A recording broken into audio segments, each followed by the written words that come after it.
ஒரு மனிதனும் சந்தர்ப்பத்தால் தன்னை அறியாத நுகரும் உணர்வுகள் வேணுமே தவறு செய்யும். பிற உணர்வுகள் நம்மை கலந்து கொண்ட பின் உடலில் உருவாக்கப்பட்டு அதே தவறு செய்து அதையே வளர்த்து அதன் வழியை நாம் மனித உருவை மாற்றிக் கொள்கின்றோம். ஆகவே இங்கே ஆதி மூலம் என்ற உயிர் பல கோடி சரீரங்களை கடந்து மிருக நிலையிலிருந்து மனிதனாக பிறந்தால் முழு முதற் கடவுள். விநாயகர் என்ன இருக்காங்க நம்ம சொல்லுவோம், சிவனுக்கு முந்தியவன் விநாயகன், சிவனின் பிள்ளை விநாயகன். இப்ப நாம் நுகர்வது என்ன உடல் ஆவதற்கு இந்த வினை இயக்கம் நுகர்ந்தப்பின் அதன் இயக்கமாக மாறும். மாறி உணர்வு அது இயக்கமாக மாறும், அணுவாக உருவாகும். அப்ப அணுவின் மலம் உடலாகும், சிவமாகும். நான் சிவனுக்கு முந்தியவன் விநாயகன், சிவனின் பிள்ளை விநாயகன், எனக்கு நாயகனாக இயக்கு.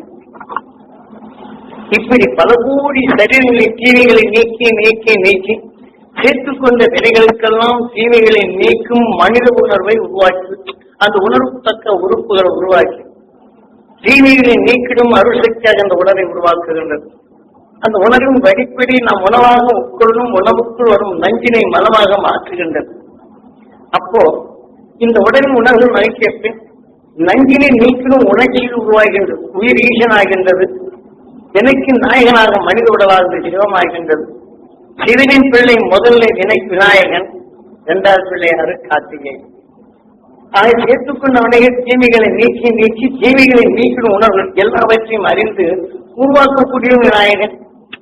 தீமை என்று நீக்கிய பின் இப்ப மனிதனான பின் நினைக்கிறான், எத்தனை உயிரினங்களை மாற்றுகின்றான், எத்தனை தாவரங்களை சந்தர்ப்பத்தால் உருவாக்குகின்றான். யாரு? மனிதனான பின் இயற்கை சந்தர்ப்பத்தை ஏற்படுத்தி அதை உருவாக்கக்கூடிய சக்தி பெற்றவன்.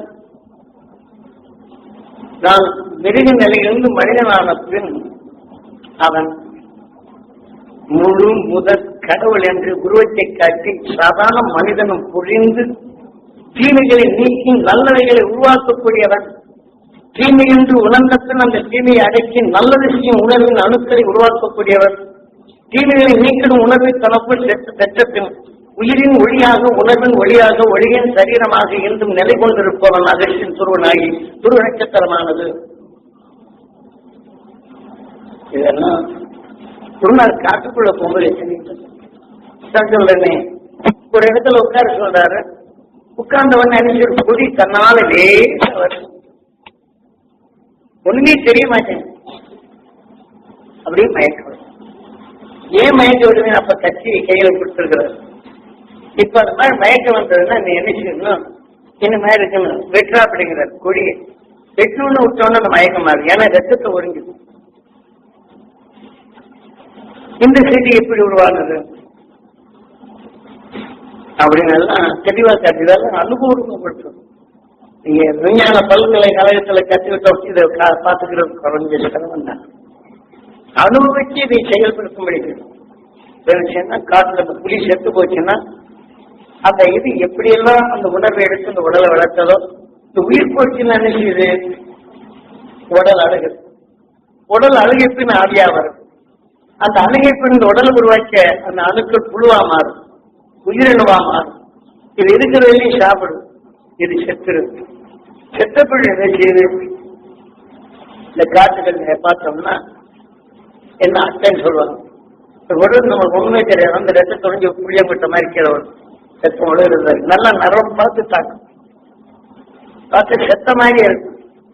ஆனா அந்த உணர்வு 10 தொழில் நாம் சாக வேண்டியது. ரத்தத்தை கூட ஒழுங்கி ரத்தம் நம்மளுக்கே தெரியாது. ரத்தம் வடிக்கும் காட்டுக்குள்ள போகும்போது இந்த காட்டு இது ரத்தத்தை உறிஞ்சிதான் முதல்ல பிடிச்சோட அந்த ரத்தத்தை கூட உறிஞ்சிடும்.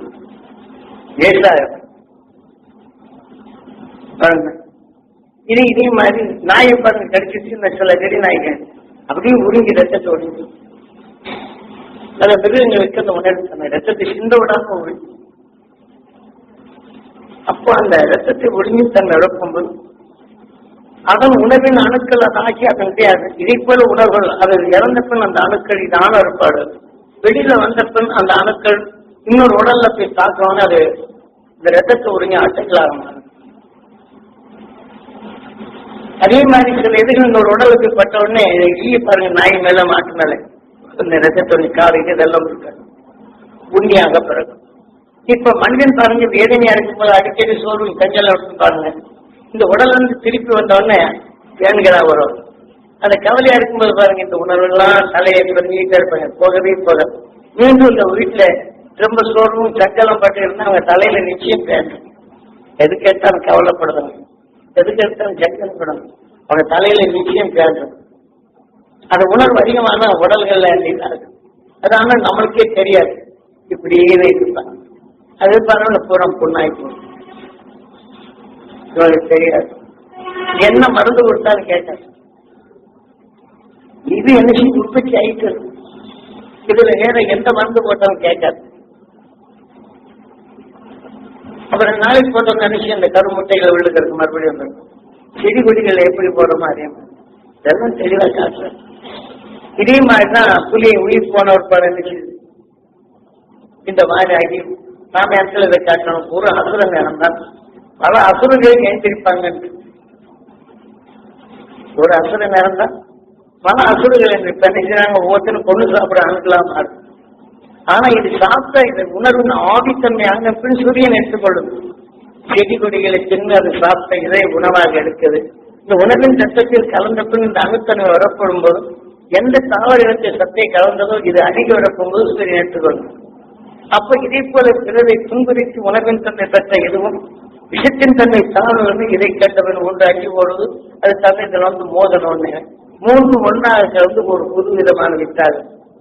அதுதாண்டா இந்த கொடி. இதே போல சில செடிகள் இருக்கு.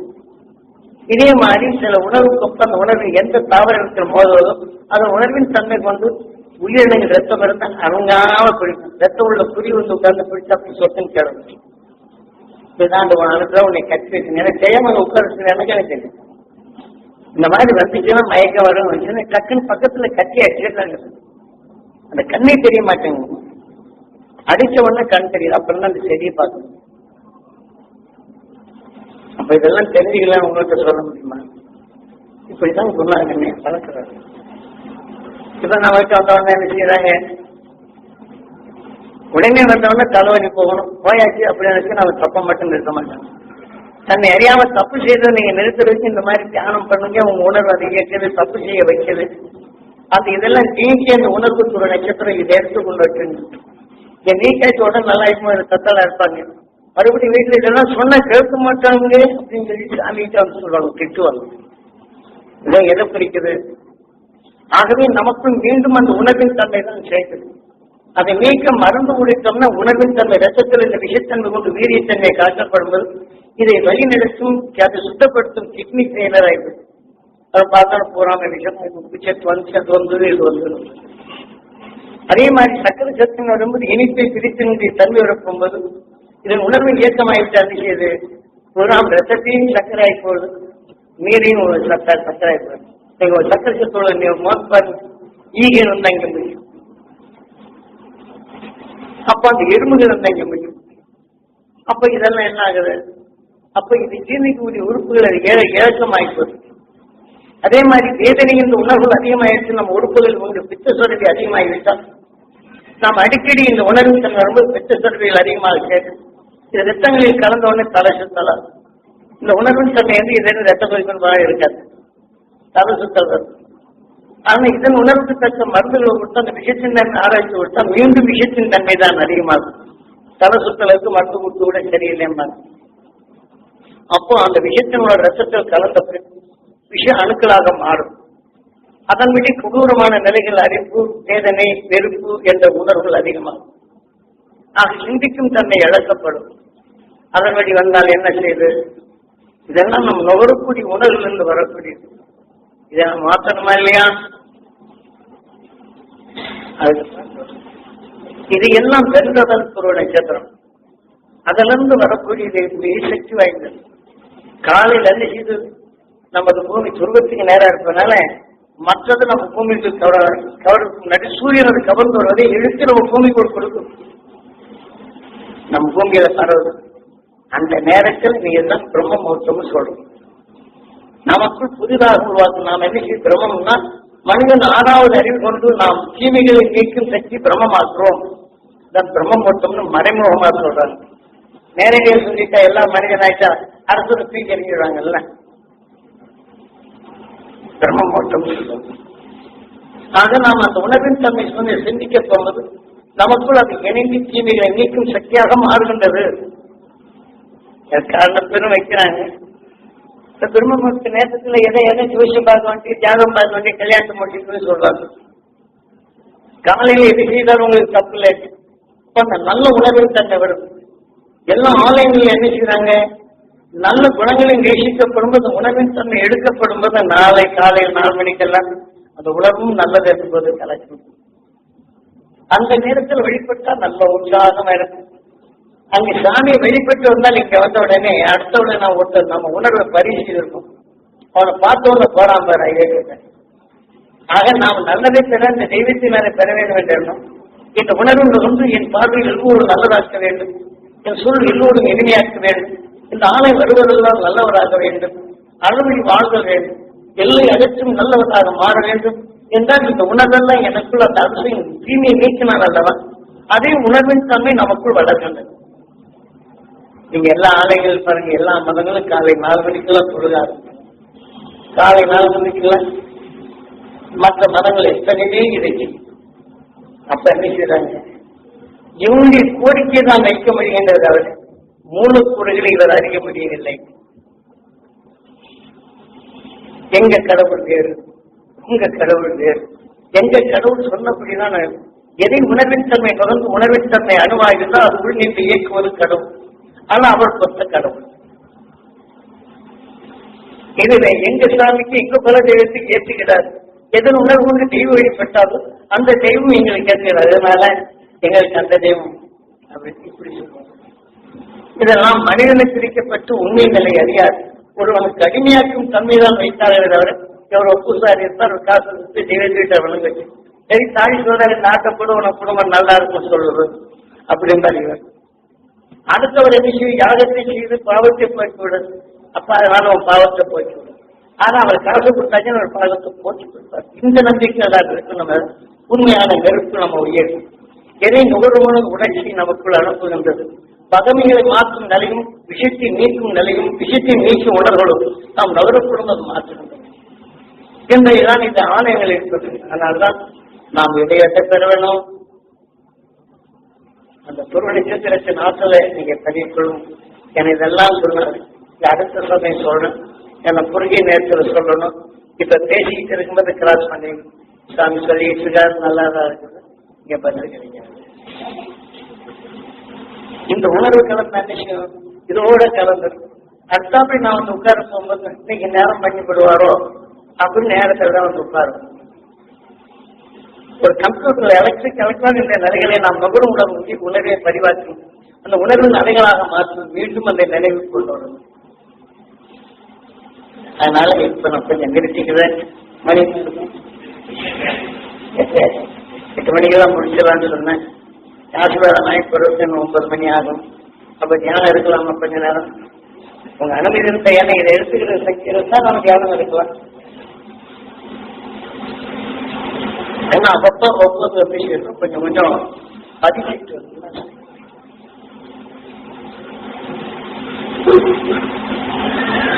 ஏன்னா பொருளாதார ஒரே மட்டும் கொடுக்கல. இதுக்காக மேலாம் சுத்த செய்து கஷ்டப்பட செய்து எல்லாம் இருந்தார். இப்ப உங்களுக்கு பதிவு செய்ய போகும்போது அறிஞர் கஷ்டப்படும் சாமி சொன்னார்ல, அந்த துரு நட்சத்திரத்தை எடுத்தால் போதும் கஷ்டத்தை மனபலமும் உங்களால சமாளிக்க முடியல. உடல்ல எப்படி இயக்குது, நம்ம எப்படி இயங்குகின்றது என்பதனை நாம் தெரியப்பட்டு சொன்னாங்க. அதனால இன்னைக்கு நேரமானாலும் கூட இப்ப உங்களுக்கு பேசுறதுக்கே உற்சாகம் வந்தேன். எனக்கு வரக்கும்போதெல்லாம் ஆரியப்பாட்டு சொன்னேன், ஒரே இதாக சரி கொஞ்ச நேரம் முழுசாக்கப்படும் போகலாம். ஏன்னா ஒரு 4 நாள் வயசு 76 ஆக போகுது. எல்லாரும் வர்றவங்க எல்லாம் கஷ்டம் கஷ்டம் கஷ்டம் தான் சொல்றாங்க. கேட்காங்க எனக்கு நல்லதான்னு சொல்லி யாரும் கேட்கறது இல்லை. இதை பார்த்தோன்னு என்னுடைய கஷ்டம் இருக்குது, இப்படி இருக்கு, என் பிள்ளை சொன்னபடி கேட்க மாட்டேன்னு அது மாதிரி இத்தனையும் காதலுக்கு உணர்வு எடுத்து என்கரேஜ் அத்தனை கஷ்டத்தையும் என்கிட்ட வர்றாங்க. எனக்கு நல்லதாக கேளுங்கன்னு சொன்னா யாருமே மனம் வந்து கேட்க மாட்டேன். எனக்கு அந்த ஒரே செய்வார் சரி நல்லா இருக்குன்னு மாற்றம். அவங்களே முதல்ல கஷ்டம் பண்ணி எதிர்த்து தரும். என்ன சாமி இத்தனை நேரம் கேட்டேன், என் கஷ்டமே போறேன்னு திருப்பி தான் சொல்றேன். ஏன்னா ஒரு ரிமோட் எதனுடைய வலு அழுத்தமா இருந்தா இப்ப தனக்குத்தானே எனக்கு இந்த மகிழ்ச்சி நான் செஞ்சுக்கணும், நான் சிந்தித்து செயல்படும் தன்மை வேணும், நான் என் குடும்பத்தில் எல்லோரும் நல்லா இருக்கணும், அந்த அருசக்தி நீங்க ஆசி கொடுக்கணும்னு கேட்டா இது நல்லா சொன்னாலும் சொல்லுங்க. ஆமா சார், அதுக்குதானே வந்தது. அடுத்தாப்புல இருக்கும்போது அதையே திருப்பி சொல்லுங்க, எப்படி நல்லாதான் இருக்குங்க அப்படின்னு உணர்வு திருப்பி பேச சொல்லணும். நான் சொல்லி பழக்கமாயாச்சு, நான் பார்த்தவொன்னு அதுதான் சொல்லுவேன். நான் சொல்லிட்டோம் திருப்பிட்டோம்னா அந்த நிலைதான். அதனால இதெல்லாம் இன்றைய நிலைகளுக்கு உங்களை காக்க உங்க உயிர்தான் மூலமாக இருக்கின்றது. இந்த ஆணாவது இருந்த கார்த்திகேயன் இந்த உணர்வை தெரிந்து கொண்டதும் தெரிந்திடும் அறிவாக இருக்கின்றது. ஆகவே உங்களுக்குள் பதிவு செய்த துணை நட்சத்திரத்தின் உணர்வு எனக்குள் நான் வழிநிறுத்தி சென்று தீமை நீவார் என்று சொன்ன உணர்வை உங்களுக்குள் பதிவாக்கப்படும் போது எப்ப துயரம் என்று வருதோ அப்போதெல்லாம் ஈஸ்வரான் என்று உள்ளுக்கு போக தடைப்படுத்தும். அந்த துருவ நட்சத்திரத்தில் அவருடைய பிறவியில் என்று இயங்கும் உணவின் தன்மை எது வேதனையும் உடனே அடக்கி சிந்தனையை கொடுக்கும். அப்போ உங்க உணர்வு எப்படி செயல்படுறது பொறுமையும் அதற்கு என்ன உபாயம் என்ற உணர்ச்சிகள் உங்க கூட வரும். அப்ப நாம் ஒவ்வொன்றையும் சமாளிக்கக்கூடிய தன்மையும் நல்ல உணர்வுகளை நமக்குள் விளைய வைக்கும் சக்தியும் இது உங்க அனுபவத்தில் பார்க்கலாம். எடுத்தவுடனே சமையல் பண்ணி போட்டு அரிசி பருப்பு எல்லாம் போட்டு குழம்பெல்லாம் ஒன்னா போட்டு சீக்கிரமா எல்லா காய்கறி எல்லாம் போட்டு சமைச்சுட்டு வந்துருப்பாங்க. அதே சமயத்துல அரிசி வெந்த பிற்பாடு இதெல்லாம் வச்சோம்னா இது சேரும். அரிசி வேறு முன்னாடி போட்டோம்னா ஒரு பக்கம் காய்கறி வரும்போது சில அரிசிகளை நறுக்கரிசி வந்துடும். இதே மாதிரி சமையல் பக்குவம் வேறு. அதனால நாம உப்பு போட்டோம்னா என்ன செய்யும், சில நேரங்களில் உப்பு சிலது எடுத்துக்கணும், சில இதுக்காக கூட உப்பு இது பத்தாது. உப்பு சேர்த்து வீசிக்கிட்டு போகும். உப்பு எந்த காலத்துல போக்க பெற வேண்டும் அது ஈர்க்கும் சமம் வரும்போது சமைக்க தெரிஞ்சா அந்த நேரத்தில் உப்பப்படுவோம்.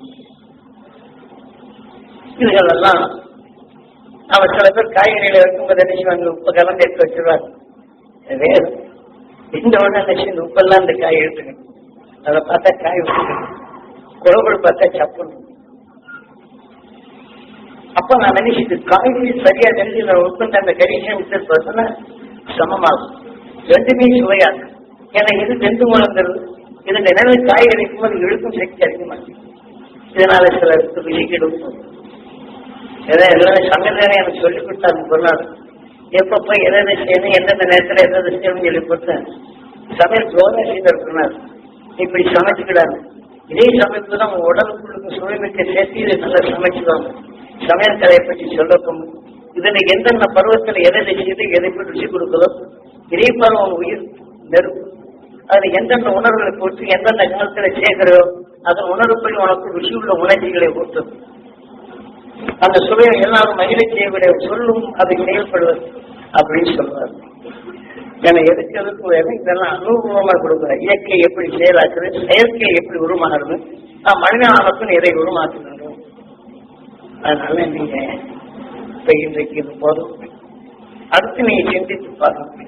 இந்த உபதேசித்த உணர்வு இந்த செடியை நுகர்ந்த உடனே கசப்பு, ஐயோ கசப்பு வரும். ரோஜா பார்த்தா ஆகாதான் வரும். அப்ப எது பேசுறது அந்த தாவரங்கள். அப்ப நாம் நல்ல உணர்வு சேர்த்து வளர்ந்தா நினைச்சது அந்த உணர்ச்சியின் தன்மை நம்ம நிலைச்சி கேட்கும் இடத்தின் உணவை கசப்பு எடுக்கும்போது ஓய் என்று வாங்கி வருது. அடுத்து நல்லதை பேச முடியும். அதனால செடிகளின் தன்மை மனங்கள் ஒன்றை இயக்குவது, எண்ணங்கள் வருவதும் உணர்ச்சிகள் வருவதும் அந்த தாமரை எண்ணங்கள் இருந்தது. இதே போல எதன் உணர்வின் கசப்பு தன்மை அடைந்து அவன் உடல்ல இந்த அணுக்கள் விளையாதோ அந்த உணர்வின் தன்மை விளைந்து அந்த கசப்பின் செயலை அவன் செய்வான். அந்த கசப்பின் உணர்வை நுகர்ந்தறிந்தால் கசப்பின் உணர்வின் அணுக்களை இங்கு உருவாகும். ஆகவேதான் புழுவிலிருந்து மனிதனாவரும் தாவரங்கள் தான் மூலமாகின்றது. அது கலவையின் தன்மை ரொம்ப சுவைகள் மாறுகிறது. நம்ம தாவரங்கள் பல காய்கறிகள் வைத்தால் எப்படி சுவைகள் மாறுகின்றது, எதன் அதன் கலைக்கு தக்கவாறு அதன் உணர்வு மாறுகின்றது என்பதனை எதிர்ப்பாளதான் மூலம் எது தாவர எண்ணங்கள். ஆனால் உழைத்தால் ரிக்ஷாம அகர்வன ஏற்றும் ஒவ்வொரு உணர்வின் தன்மை உடலான இருக்குங்கிற நிலை வருகிறது. இதேதான் அந்த உணர்வு கவர்ந்து செயல்படும் தன்மைகள். இதேதான் அந்த உணர்வின் தன்மை கவர்ந்து உணர்வின் தன்மை உடல் அணுக்களாக மாறும். துவாராக உடலான பின் தன் உணர்வின் தன்மை பார்க்க வேண்டும் என்ற உணர்வுகள் எடுத்துக்கொண்டது. கண்கள் மூட பின் கூர்மையாக பார்த்து உணர்வின் தன்மை கவர்ந்து அறிகின்றது. ஆக எதை கூர்மையா பார்த்து அது வலிமை தன்மை அடையாளம் தான் அந்த உணர்ச்சியின் தன்மை நம் உடலாக இருந்தது. கூர்மை அவதாரம் என்ற நிலையில் மனிதன் புரிந்து கொள்வதற்கு இதே காவலன சத்தின் தன்மைகள் நம்மை எப்படி இயக்குகின்றது. ஆக தீமையின் வரப்போகும்போது இந்த தீமையின் வாசில் வாடப்படும் போது அதை நாம் எப்படி பார்க்க வேண்டும் என்று உணர்வு மோதப்படும் போதுதான் பார்க்க வேண்டும் என்ற உணர்ச்சிகளை தோன்றுகின்றன. உணர்ச்சிகளை என ஒளி வெளிச்சம். ஆனால் அந்த வெளிச்சத்தை என்னென்ன சூரியன் ஒளியின் உணர்ந்தான் ஒரு செடிக்குள் பற்று அந்த உணர்வின் உணர்ச்சிகளை வெளிப்படுத்துகின்றது. ஆகவே அது அறிவை ஊற்றுகின்றது. அதே இன்னொரு திருசூறு விஷயத்தின் நன்மை தாக்கப்படும்போது இதே உணர்வு தெளி வேண்டும் என்ற உணர்வாக போகும்போது தெளிந்திடும் அறிவின் ஒளிகள் வருகின்றது. ஆகவே நாம் ஒன்றுக்கொண்டு சித்துமைக்கு கல் கட்டும்போது நெருப்புவது போல இது உணர்வின் தன்மை மோதும் போது தெரிய வேண்டும் என்ற உணர்ச்சிகள் தோன்றுகின்றது. அந்த உணர்ச்சியின் தன்மை வரும்போது அணுவாக மாறுகின்றது, கண்களாக உருவாகின்றது. ஆகவே கண்கள் ஆனத்துடன் உணர்வின் தன்மை அறிவாக மாறுகின்றது. அறிவின் உணர்வு இருளை நீக்கும் தன்மை எண்ணத்தால் கண்கள் உண்டானது, கண்களால் எண்ணங்கள் உருவாகின்றன. ஆக தீமையென்று பார்த்த பின் தீமையை நீக்கும் உணர்வு வருகின்றது. இதைத்தான் கடவுள் அவதாரம் என்ற நிலைகளை தெளிவாக ஞானிகள் போட்டுகின்றனர். அதனால தயவுசெய்து உங்க நினைவை எதை கொண்டிருக்கிறோ அந்த அறிவைத்தான் உங்களால் பெற முடியும். ஆகவே ஒருவர் தீமை செய்கிறார் என்றால் அவர் நல்லவராக வேண்டும் என்ற அறிவு உணர்வாயினால் அவர் பகல் உணர்வு நமக்குள் வராது. அவர்கள் தெளிந்த மனம் பெற வேண்டும் என்ற நிலையில் நாம் வரப்படும் போது பகமை உணர்வு நமக்குள் வராது.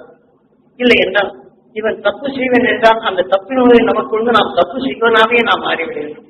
நம்முடைய சொல்லை கேட்பு நமக்கு எதிரியாக இருந்து தப்பு நமக்கு எதிரியாக தவறு செய்வனாவே மாறுவார். இதை போன்ற நிலைகள் எல்லாம் இருந்து நாம் விடுபட வேண்டும் என்பதற்குத்தான் இதை உங்களுக்கு தெளிவாக்க வேண்டும். அடுத்த மாதம் வரும்போது சந்திப்போம். அருஞானத்தை டிவி வாயிலாக போடும்போது நினைவுபடுத்திக் கொள்ளும். உங்களுக்காக நினைவின் நிலையை கூட்டிக் கொள்ளும். நண்பர்களுக்கும் இந்த அறிவு ஞானத்தை ஊட்டும். அவர் அறியாமல் சேரும் தீவிரம் விடுபடும் உணர்ச்சிகளை ஊட்டும். உங்கள் மூச்சு பேச்சும் காற்றலையில் படரட்டும். தீவிரவாதம் என்ற பகமையை உருவாக்கும் நிலையிலிருந்து மக்கள் மீட்க வேண்டும் உணர்வை நீங்கள் பரப்பும். இந்த உணர்வு பெருக்க தீமை என்ற உணர்வுகள் அகற்ற உங்கள் வலிமை பெறட்டும். கூறுவர்களை பெறும். அதன் அடிப்படையை கொண்டு ஒரு நிச்சயத்தின் உணர்வை பெறும். உணர்வை பூமியில் பரப்பும். இதன் உணர்வை இருளை அகற்றும். நுகர்ந்தோர் உணர்வுகளை அறிந்திடும் அறிவாக வரட்டும். அறுவடை வாழ உங்களுடைய ஒத்துழைப்பு ஒவ்வொரு மனிதனும் கடவுளை.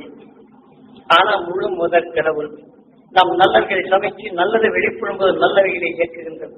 இது மனிதனால் தான் முடியும்.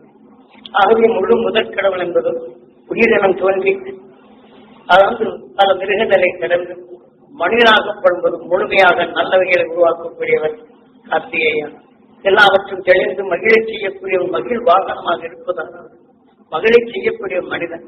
ஆகவே மனிதனானத்தின் முழு முதற் கடவுள் என்று யானை சரச்சை மனித உடலை போட்டு மனிதனானவன் தான் கடவுள் என்ற அவதாரத்தை எடுக்கின்றான்.